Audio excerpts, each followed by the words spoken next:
Humans called them special forces. The council, already even the common army, was feared. Best HFY, the chamber of the Galactic Council, was older than many of the stars mapped in its archives. It floated in deep space, far from any single empire, built so that no one species could claim it as their own. Its walls were made of living crystal that glowed softly, changing color with the emotions in the room. On this day, the light was uneasy blue. Delegates from dozens of worlds sat in wide circles. Some were tall and thin, others heavy and scaled. Some breathed air, others floated in small fields of energy. All of them were silent as a large image flickered to life in the center of the chamber. The image showed humans. They were covered in dark armor. Their helmets hid their faces. They moved across a battlefield filled with smoke and fire. Their steps were fast but careful. When one raised a hand, the others stopped at once. When one pointed, two more moved to cover that direction. They spoke little. They did not shout. Ambassador Krell of the Vantari leaned forward in his seat. His long fingers tightened around the edge of the table. "These," he said slowly, "are the ones they call special forces." The words spread across the chamber through translators. Special forces. The humans had used the term in open transmissions. It was not a secret name. They spoke of these units with pride. Small teams, high-risk missions, perfect success rates. Many in the council believed these special forces were the reason human space had become so difficult to test. But Director Helen Carter knew better. She stood near the center of the chamber, her gray uniform simple and unmarked except for a small silver badge. She was not a soldier. She was an observer assigned to the council as part of humanity's agreement to share information. Her face was calm. "With respect," Helen said, her voice clear through the translation field, "those are not the soldiers you should fear most." A soft murmur moved through the chamber. Ambassador Krell turned his dark eyes toward her. "Explain." Helen touched a control panel on her wrist. The image changed. The new recording was less dramatic. It showed a wide, dusty plain under a pale sky. A small human colony stood in the distance. Metal buildings, communication towers, farming domes. Lines of human soldiers dug trenches outside the colony. They laughed as they worked. One removed his helmet and wiped sweat from his forehead. Another passed around a water container. "These," Helen said, "are regular army." The council members studied the image. No dramatic music, no stealth ships, no advanced cloaking, just ordinary soldiers. Ambassador Loran of the Ithais Collective spoke next. "They do not look different." "They are not," Helen replied. She let the silence stretch for a moment. "3 cycles ago," she continued, "a pirate fleet attacked that colony. The pirates believed it would be easy. The colony was new, light defenses, no major fleet nearby." The image shifted again. Smoke rose in the distance. Explosions flashed near the outer farms. The regular human soldiers moved quickly, not in panic but with clear purpose. Small teams spread out, portable shields activated. Simple ground vehicles rolled into position. Within minutes, the pirate ships began to fall from the sky.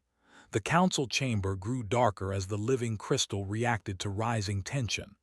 "They had no special forces present," Helen said. "No elite strike teams. No secret weapons. Only standard infantry." Ambassador Krell's voice was tight. "How many pirates?" 7 ships, over 400 attackers. "And the humans?" 82 soldiers. The chamber fell completely silent. Far away in human space, Captain Daniel Brooks stood on the bridge of the cruiser Horizon Dawn. The ship drifted near the edge of a quiet star system. Its mission was simple: patrol and observe. Daniel was not tall, but he stood straight. His hair was short and dark, and a faint scar crossed his chin. He watched the main screen as small sensor contacts blinked in and out. Beside him, Commander Laura Bennett studied the same data. "They are watching us again," Laura said quietly. Daniel nodded. "Long-range probes, same pattern as before." Laura folded her arms. Do you think they will try something bigger? Daniel did not answer at once. He looked at the stars outside the viewport. Humanity had spread quickly in the last decades. New colonies, new trade routes, new neighbors, new tension. They want to see what we will do, he said at last. They want to measure our response time, our limits. Laura gave a small smile. They will not like what they find. Back in the council chamber, Ambassador Krell activated a new projection. This one showed human military records gathered through trade agreements and open sources, training cycles, equipment lists, unit structures. Director Helen Carter stood with her hands behind her back. You believe our special forces are the reason we survive near hostile borders, she said. You believe they are the shield. She looked around the room at faces both strange and familiar. But our strength does not start there. She tapped her wrist again. A new file opened. Human Infantry Training Program. The council delegates watched hours of fast-forwarded footage, recruits running through rain and mud, learning to repair engines, practicing medical aid, studying alien languages, simulated battles that lasted for days without rest. They train for chaos, Helen explained. They assume communication will fail. They assume supply lines will break. They assume they will be outnumbered. Ambassador Loran shifted uneasily. Why assume defeat? Helen shook her head. Not defeat, pressure. Humans have a long history of conflict on our own world with limited resources in harsh climates. We learn to prepare for the worst and hope for the best. She paused. Our special forces are exceptional. But they are built on a foundation. That foundation is our common army. In a quiet office near the chamber's outer ring, intelligence officer Ethan Cole reviewed incoming data from the edges of human space. He was young compared to most council staff, but his eyes were sharp. A red alert blinked on his screen. Unknown fleet movement detected near the Arden corridor. Ethan's heart skipped. He tapped his communicator. Director Carter, he said, trying to keep his voice steady, you need to see this. Minutes later, the image appeared in the main chamber. 3 large ships, sleek, not pirate vessels, coalition design. Ambassador Krell stared at the projection. A training exercise, he said quickly. Helen did not look convinced. In our border zone. The ships slowed as they approached a small human mining outpost in the Arden corridor. The outpost was modest. A few hundred workers, light defenses. On the surface of the mining world, Sergeant Adam Miller adjusted the strap on his armor. He had sandy hair and tired eyes, but his expression was calm. Unidentified ships entering orbit, said Private Chloe Davis from the communications station. Her voice shook just a little. Adam walked to the main display inside the outpost command room. He studied the shapes of the ships. Not pirates, he said, too organized. Chloe swallowed. Orders, Adam tapped his headset. All units, this is Miller, move to defensive positions. Pattern 3, stay sharp. There was no shouting, no panic. Outside, regular soldiers moved from maintenance bays and storage rooms. Some had been eating. Some had been repairing mining drills. Within minutes, they were in armor, weapons ready, spreading across prepared positions around the outpost. Back in the council chamber, the delegates watched live. Ambassador Loran's voice was thin. This was not approved. Ambassador Krell said nothing. The coalition ships released small scout craft. They flew low over the outpost, scanning. Adam Miller watched the feed from a handheld screen. They are testing response, he muttered. Chloe looked at him. Do we fire? Not yet, Adam said. Let them see. The scout craft flew closer, dipping near defensive towers. Then one fired a warning shot. It struck the ground near the outer fence, sending dust into the air. Inside the council chamber, gasps echoed. Helen Carter's jaw tightened. On the surface, Adam did not hesitate anymore. Return fire, disable only. Missiles launched from hidden platforms. They struck the engines of the nearest scout craft with perfect timing. The small ship spiraled, losing control but did not explode. It crashed in an empty field beyond the colony. The other scout craft pulled back fast. In orbit, the coalition ships shifted position. Captain Daniel Brooks watched the same feed from the bridge of Horizon Dawn. His ship was several systems away, but human networks were fast. "Should we move?" Laura Bennett asked. Daniel nodded once. "Set course for Arden Corridor, maximum safe speed." The cruiser's engines flared to life. Back at the mining outpost, Adam Miller spoke calmly into his headset. "Hold positions. Conserve ammo. They are deciding." Above them, the coalition ships powered weapons briefly, then powered them down. Minutes passed like hours. Finally, the large ships turned away. Their engines flared bright and they jumped to faster-than-light travel. On the ground, no one cheered. Adam exhaled slowly. "Stand down to yellow alert," he ordered. "Damage report." Chloe looked at him with wide eyes. "That was not pirates." "No," Adam agreed. "It was not." In the council chamber, the silence was heavy. Ambassador Krell's voice was low. "It was a misunderstanding." Helen Carter met his gaze. "Your misunderstanding could have started a war." She gestured toward the recording of Adam Miller and his soldiers now helping each other check equipment and repair minor damage. "No special forces," she said softly. "Just miners and infantry." The living crystal walls of the chamber shifted from uneasy blue to deep, troubled violet. For the first time, many in the council understood the truth. If a small mining outpost defended by ordinary troops could respond with such speed and control, then what would happen if humanity truly felt threatened? Far away, the cruiser Horizon Dawn raced through space. Captain Daniel Brooks looked at the stars ahead. He did not feel anger. He felt certainty. Someone out there believed humanity's strength rested in a few elite units called Special Forces. They were wrong. And if they continued to test that belief, they would soon learn just how strong the common soldier could be. The morning on Arden 4 was quiet, almost peaceful. Dust swirled slowly across the red plains, carried by a soft wind. In the distance, the small mining colony looked normal. Smoke rose gently from the chimneys of the factories, and the occasional hum of machinery filled the air.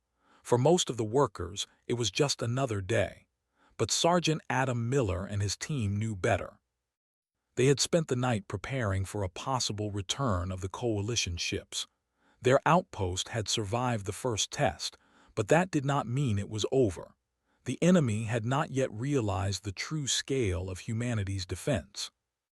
Adam walked along the edge of the trench lines, checking his soldiers. Private Chloe Davis was inspecting her rifle for the third time, her hands steady despite the tension. Corporal Mike Hayes adjusted the sensor drones that floated silently above the colony, scanning the skies. Every soldier moved with calm, routine precision. Nothing seemed extraordinary, and yet everything was in perfect order. A soft vibration through the comlink interrupted Adam's walk. It was a long-range sensor ping. "Captain Brooks," Adam said into the headset, "we've detected multiple unidentified ships entering the outer corridor of the system." On board the cruiser Horizon Dawn, Captain Daniel Brooks and Commander Laura Bennett leaned over the tactical display. The ships were moving slowly, carefully. They did not fire, but their trajectory suggested intent. They were testing the colony again. "They're not retreating," Laura said. "They are observing." Daniel frowned. "They're not ready to fight yet. They want to measure us again. Let's see how fast they learn." Back on the planet, Adam gathered his squad. "All right, everyone," he said, his voice calm but firm. "Pattern Delta. Positions on the ridge, turret stations, drones in the sky. Keep low profiles. They are watching. Do not give them a reason to fire first." The soldiers nodded. Their movements were quick but methodical. Some climbed small hills for better vantage points. Others checked artillery and small missile platforms hidden among rocks and outcrops. Even the youngest soldiers, barely 20, moved with confidence. Chloe looked at Adam nervously. "Do you think they'll attack?" Adam shook his head. We will only respond if necessary. Let them make the first mistake. Our job is to protect the colony, nothing more." The Coalition fleet arrived in orbit hours later. 3 large warships glinted in the red sun. They sent down observation drones to check defenses, scanning for weaknesses. Their crew believed this would be a minor exercise, a routine test of a small colony's response. They did not know what waited below. On the surface, the drones appeared as tiny streaks of light in the sky. Adam's squad watched calmly. "Target them if they cross the line," Adam instructed. "Otherwise, we hold." Minutes passed. The drones hovered, analyzing, taking data. Then one made a sudden move toward the main supply depot. Adam's hand was on the trigger button. "Fire," he ordered. Missiles launched from concealed bunkers, hitting the drone and disabling it instantly. It spiraled to the ground harmlessly, sparking but not exploding. Chloe's eyes widened. That was fast," Adam smiled faintly. "It was supposed to be fast." The Coalition ships paused. Their sensors reported damage. They recalculated and sent more drones, this time trying to circle around to the rear of the colony. "Move the squads," Adam said to his second-in-command, Sergeant Leo Winters. "Rear coverage. Drones take low paths. Sensors adjust. Drones go down if they get close." The soldiers shifted positions again seamlessly. Each movement was small, careful, and deliberate. They were ordinary troops, yet the precision of their defense looked like an elite unit from the outside. Back on Horizon Dawn, Daniel and Laura watched the live feed from the colony. "They are responding without hesitation," Laura said. "No chaos, no panic." "Just perfect execution," Daniel nodded. "Exactly what I expected. They will think this is special forces. They don't realize it's only the common army." In orbit, the Coalition fleet finally decided to test their weapons. A single energy pulse struck near the colony's main dome. The blast was small, but it would have caused panic in most outposts. Adam did not flinch. "Return fire, non-lethal targeting, engines and systems only," he said. Missiles launched again, this time targeting small fighter drones attached to the Coalition ships. Explosions lit the sky and 2 drones spiraled away in smoke. The Coalition ships hesitated. Their pilots had expected little resistance. They had assumed humans here were miners, not soldiers. On the ground, Chloe observed the calm order around her. "How are they so precise?" she whispered. Adam did not answer. His eyes scanned the skies. "Because every human is trained like this. Every human is prepared for what you see here, even without the elite tag." Hours passed. The Coalition ships tested every angle. They tried scanning, probing, sending small attack squads. Each time, the colony responded quickly, strategically, and without errors. Inside the council chamber back in galactic space, Ambassador Loran's claws dug into the table. He had been following the feeds closely. "This is impossible," he said. "These are not special forces. They are only standard infantry." Helen Carter nodded. "That is exactly what you need to understand. Humanity's baseline is higher than any of you expected. Their soldiers survive impossible situations because they are trained to adapt, not just to fight." Ambassador Krell growled in frustration. "It cannot be true. No normal army can repel this much pressure and remain organized." Helen's face remained calm. "Your mistake is underestimating them. You have confused chaos management with elite skill. Every human soldier practices chaos management." Back on Arden 4, Adam's soldiers worked together quietly. They repaired minor damage caused by drones, adjusted sensor readings, and monitored every movement of the Coalition fleet. "Communication?" Adam asked. "Clear," replied Chloe. "No signals interference yet." Adam nodded. "Good, keep it that way."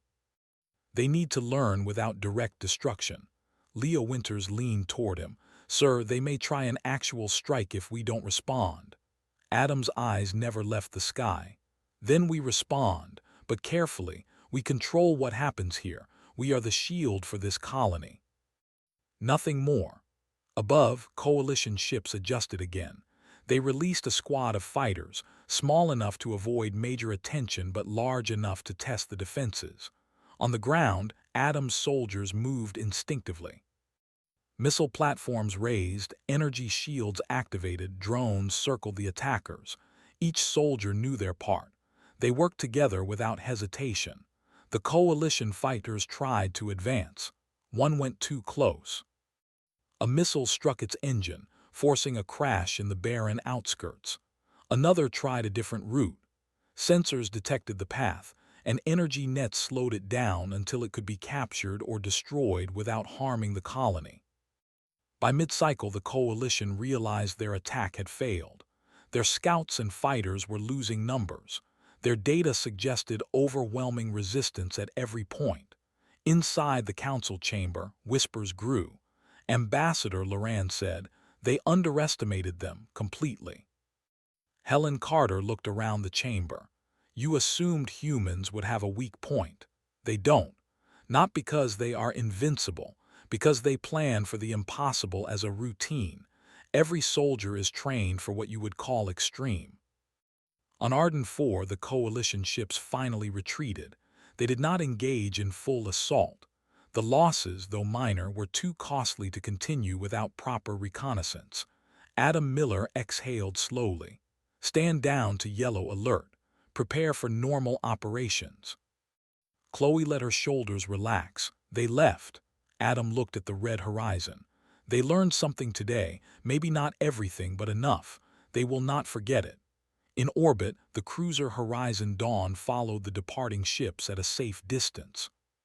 Captain Daniel Brooks leaned back in his chair. "They'll report this as a fight with special forces." Laura Bennett chuckled quietly. "They won't believe it when they hear it's just regular soldiers." Daniel smiled faintly. "And that is exactly the point.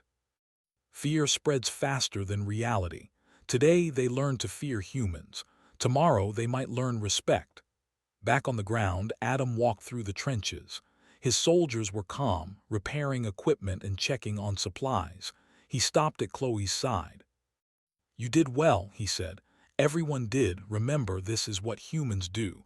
Ordinary, prepared, and precise. That is all it takes." Chloe nodded. "Ordinary?" Adam smiled. "Ordinary, yes, but never underestimate ordinary. That is our greatest strength." As the sun set over Arden 4, casting long shadows across the red dust, the small colony returned to its quiet routine. The soldiers cleaned weapons, tended minor injuries, and helped civilians resume work. No one celebrated. No one boasted. They were humans doing what they were trained to do. And somewhere in the stars, the coalition fleets would remember Arden 4 as the place where they first learned that human soldiers, even the regular ones, were a force unlike any other. For every small mining colony, every outpost on the edge of human space, and every soldier who served quietly, the message was clear. Humans were not to be underestimated. Their special forces were deadly, but their baseline soldiers were already extraordinary. The galaxy was beginning to understand, but this was only the first test. The next one would be larger, faster, and more dangerous, and Adam Miller and his soldiers would be ready. Every human soldier would be ready. And the galaxy would soon learn why humans were not just survivors. They were the guardians of their worlds, the embodiment of resilience, and the reason fear followed them across the stars. The council chamber was quiet after the news from Arden 4 reached them. Every delegate sat frozen, staring at the live feed of the colony defense that had ended hours earlier. Even though the coalition ships had retreated, the footage showed something no one had expected. Ordinary human soldiers, not special forces, had perfectly executed complex defensive maneuvers and coordinated attacks. Ambassador Krell's claws drummed nervously against the table. This cannot be real. You said they were regular infantry." Director Helen Carter stood, her posture calm and firm. "Yes, regular infantry, not special forces, not secret elite units, just their common soldiers." Gasps echoed around the room. Some delegates whispered to one another. Their translators repeated every word in dozens of alien tongues. The council had spent cycles debating the strength of humanity, but no one had expected this. Ambassador Loran's long tail twitched with agitation. Then we misjudged them. Completely. We assumed special forces made the difference, but the whole army is trained to this level. Helen nodded slowly. Yes, that is the point you need to understand. Humans are not weak at the base level. Their doctrine trains every soldier for extreme conditions, for chaos, for situations that other species would consider impossible. The chamber lights dimmed slightly, reacting to the rising tension in the room. Several species shifted nervously in their seats. Some energy-based beings flickered as their internal energy surged from stress. Explain, Krell demanded. How is this possible? How can ordinary troops respond to a fleet attack with such speed and coordination? Helen raised her hand. Let me show you. She tapped her control pad and a new projection appeared. It displayed hours of training from human military bases. Recruits ran through endless simulations. They learned survival, engineering, medicine, communications, languages, and alien combat tactics. They trained in mud, snow, desert heat, and under zero gravity. They learned how to fight when outnumbered, when outgunned, and when completely isolated. The council watched in silence. Even the most skeptical delegates could see the intensity. Every human soldier is taught to survive, Helen said. They are not just fighters, they are adaptable, quick-thinking, and resilient. Their special forces exist, yes, but they are only a small extension. The foundation of humanity's strength is ordinary troops trained to extraordinary standards. Ambassador Loran whispered to himself. No wonder they are feared, Helen continued. Let me show you what happened on Arden 4. The projection switched to the live feed from the colony. Ordinary soldiers moved calmly as coalition drones approached. They fired non-lethal missiles, disabled engines, and trapped small ships without causing full destruction. Each soldier knew their role. There was no panic, no mistakes. The footage repeated, slowed, and zoomed in on every action. Ambassador Krell could not hide his frustration. This is impossible. Their numbers were small, they are outnumbered, they should have failed. Helen's voice was calm, almost gentle. They did not fail because they are trained. They expect failure. They practice under extreme pressure until they can respond correctly in real situations. What you saw on Arden 4 is the result of decades of preparation and experience. Ordinary humans are capable of extraordinary outcomes. Murmurs spread through the chamber. Some delegates leaned forward in disbelief. Others looked down at their data pads, cross-checking every number. Then, said Ambassador Loran, all of the intelligence we gathered, all the reports of special forces being the threat were wrong. Helen shook her head. Not wrong, misinterpreted. You assumed that humans only had a few elite units capable of precision and speed. You assumed their common soldiers were average. That was your mistake. Every human soldier is trained to think, adapt, and survive in conditions most other species cannot imagine. That is why even a small group can handle a large attack with ease. Krell's claws gripped the table harder. Then if even the smallest unit is capable of this, what is the scale of their full military? Helen's eyes met Krell's. You do not want to know. The chamber fell into silence again. The realization sank in slowly. They had feared only a portion of human strength. Now they understood that humanity's baseline, its ordinary, unremarkable soldiers, was already terrifying to any opponent. In a small observation room, Admiral Kevin Ross appeared via secure transmission. His uniform was simple, his expression calm, but his presence carried authority. Director Carter, he said, I see you've briefed the council. Helen nodded. Yes, they need to understand the full scope of our forces. Kevin Ross turned to face the camera fully. The council assumes the special forces are the key to our defense. They are not. They are an extension of what every human can already do. It is our doctrine. Every soldier is trained as if they could be on their own against impossible odds. He paused. The Council is about to make decisions based on fear. That is dangerous. They should not underestimate humanity's foundation. Back on Arden 4, Adam Miller and his soldiers were unaware of the political implications of their actions.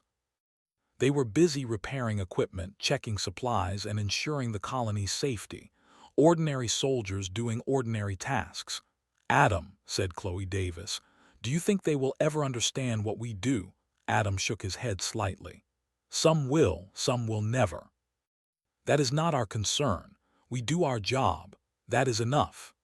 Adam's calm demeanor reflected what Helen had explained in the council chamber. Ordinary humans were extraordinary not because they sought glory, but because they prepared, trained, and acted with discipline. Meanwhile, the coalition forces regrouped in distant space. They had underestimated human resilience. Every report coming from Arden 4 was confusing, contradictory, and unnerving. They had expected an easy exercise, but they encountered a force that refused to act like a normal military outpost. Captain Rithal of the Coalition fleet spoke to his officers. "We faced only infantry, yet their response was flawless." "How?" Lieutenant Sella responded. "Their soldiers, their baseline, it is already better than our elite units. We need to reconsider all strategy toward human space." Rithal's face hardened. "No, we need more data. We cannot retreat now. They must be tested further." Back in the council chamber, Helen continued her explanation. The humans on Arden 4 did not have to fight like special forces. They acted as trained soldiers. Their precision is the result of doctrine and preparation. They are not invincible, but they will survive and adapt when others fail. Ambassador Krell's voice was low. "Then what stops them from overwhelming anyone who attacks?" Helen's gaze was steady. "Nothing, nothing at all, and that is why you must proceed carefully. Fear is one thing, respect is another. You have yet to show them hostility, and they have already proven their strength. Do not push them to the point where they must respond fully." In the council chamber, every delegate began to realize the full scale of their error. They had judged humans by the standards of other species. They had assumed weakness in the common soldier. They had assumed chaos would lead to failure. But in humanity, chaos was routine, and failure was a lesson, not a threat. Across human space, the message of Arden 4 spread silently. Other colonies, other outposts watched. Training programs emphasized adaptability, discipline, and preparation. The baseline strength of humanity continued to grow with every generation. Admiral Kevin Ross returned to his office on the flagship of the human fleet. He stared at the reports, then at the star charts showing coalition movements. "They will learn," he muttered. "They will all learn. But first, we let them think they understand. Then we show them the truth." Back on Arden 4, Adam Miller walked along the edge of the colony, observing the settlement. Children played near the rebuilt greenhouses. Workers returned to daily tasks. Everything seemed normal. Chloe Davis joined him. "It feels strange, after all that, to be doing normal work again." Adam smiled faintly. "This is what we train for. Ordinary life continues. Defense is only part of it, but we are ready if the extraordinary happens." Even as they spoke, in distant space, coalition commanders studied the feed, trying to reconcile what they had seen. Ordinary soldiers had handled every attack with precision. Ordinary soldiers had made calculated decisions under pressure. Ordinary soldiers had survived when defeat seemed inevitable. It was not possible, they thought, but it was real. And in the council chamber, Helen Carter summarized the lesson. "You cannot underestimate humanity. You may fear their special forces, but the foundation is already extraordinary. Treat them as you would a force that cannot be contained. Do not assume limits where none exist." Krell and Loran exchanged nervous glances. The Council had been forced to reconsider every strategy toward humans. Every assumption about their military, their courage, and their intelligence had been shaken. Somewhere in the galaxy, ordinary humans continued their work, unaware of the political shockwaves they had created. Soldiers, miners, engineers, and explorers, none of them special, all of them extraordinary in their own way. The Council now faced a difficult question. Could they coexist with a species whose baseline strength exceeded the expectations of the greatest empires? Helen Carter knew the answer. Humanity had shown what it could do. The rest of the galaxy would have to adjust. And for humanity, that was only the beginning. The ordinary soldiers of humanity, trained for the impossible, had changed the way the galaxy would see them forever. Their strength was quiet. Their power was routine. Their ordinary was extraordinary. And the galaxy had only just begun to realize it. The aftermath of the Arden 4 incident spread across human space quietly, yet the ripples reached far beyond the colony. The coalition fleets that had tested the planet returned to their own territories, bringing reports filled with confusion, concern, and fear. The Council had received these reports too. For the first time, many members began to consider humanity not as a young, reckless species, but as a force that demanded respect. Inside the council chamber, Director Helen Carter stood before the delegates again. This time, the tension was heavier, more solemn. Each alien representative seemed smaller under the weight of what they had learned. Ambassador Krell spoke first. His voice was low, almost cautious. We believed the humans were dangerous only in certain units. Now we see that the entire foundation of their military is dangerous. Helen nodded. That is correct. The humans you faced on Arden 4 were ordinary soldiers, yet even they performed feats that would take elite units of most species years to achieve. This is the baseline. Ambassador Loran's tail flicked nervously.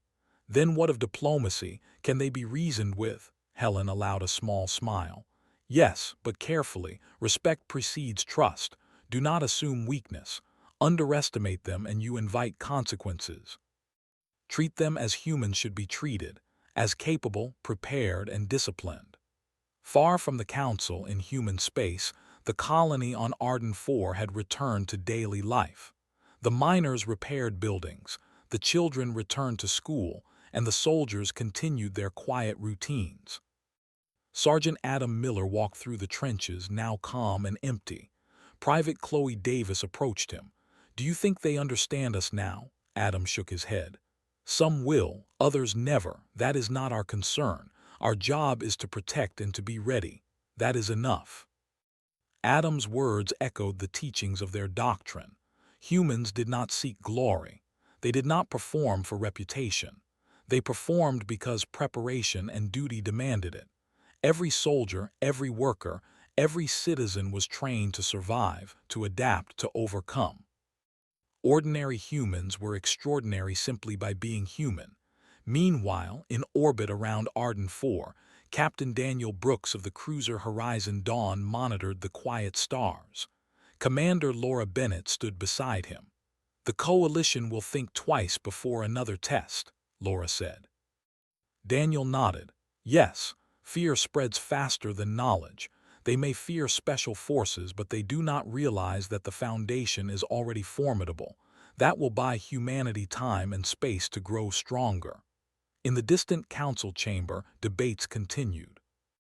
Some members called for formal treaties, others suggested more observation, and a few still whispered about preemptive strikes. Helen Carter listened carefully. She knew their fear was real, and that fear could shape their decisions. Enough, she finally said, her voice firm. The truth is this: humans are prepared. Ordinary soldiers survive and succeed where others fail. Special forces are only an extension. If you wish for peace, you must respect their strength. If you wish for war, you must be ready to face the consequences of underestimating them. The room went quiet. The weight of her words settled on every delegate. Back on Arden 4, Adam Miller and his team ran routine checks on the colony's defenses. The drills were calm and methodical.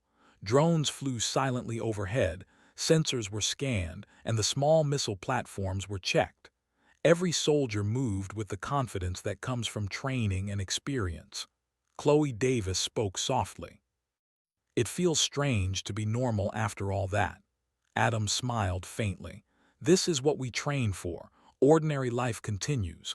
Defense is part of it, but it is not all of it. We are ready if the extraordinary happens." The coalition fleets regrouped far from human space. Their commanders studied every report from Arden 4. They analyzed footage again and again. Every officer knew that their assumptions had been wrong.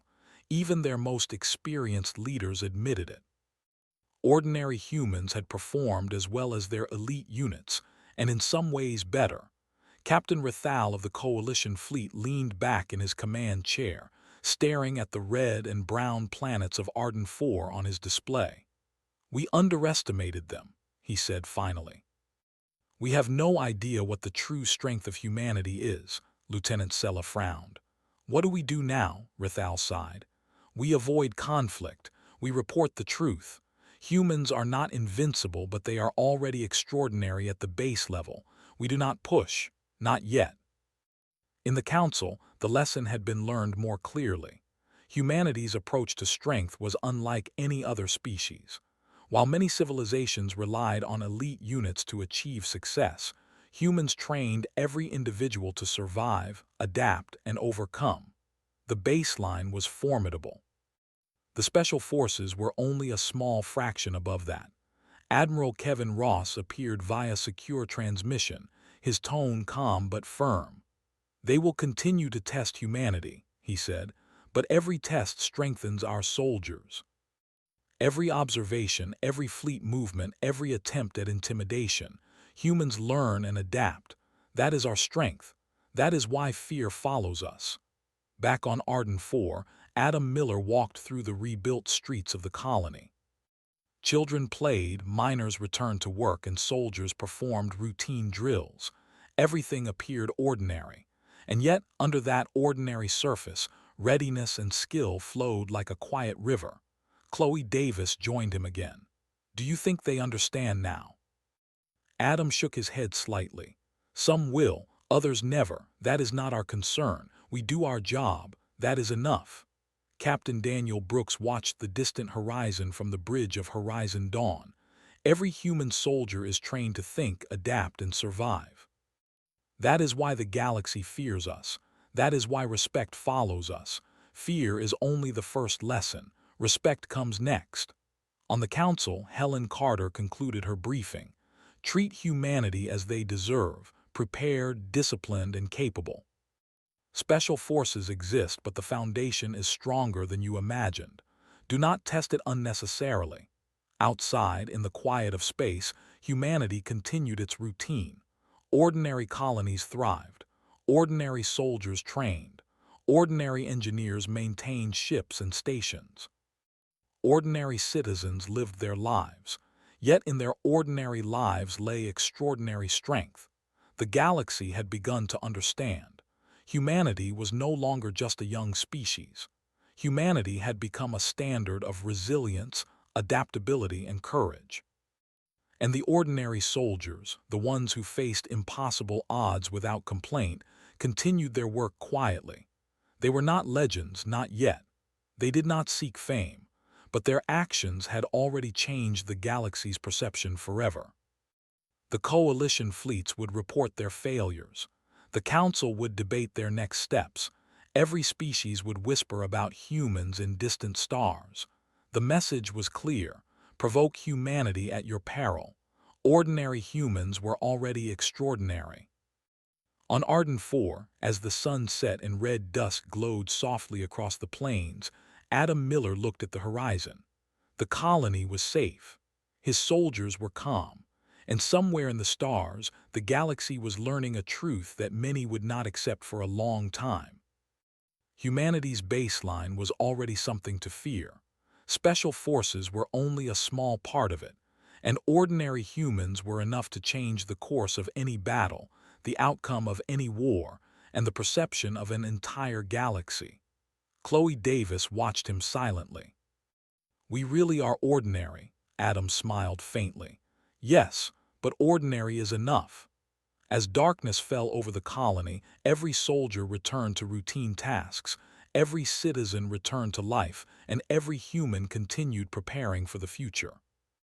The galaxy had learned one thing: humans could not be underestimated.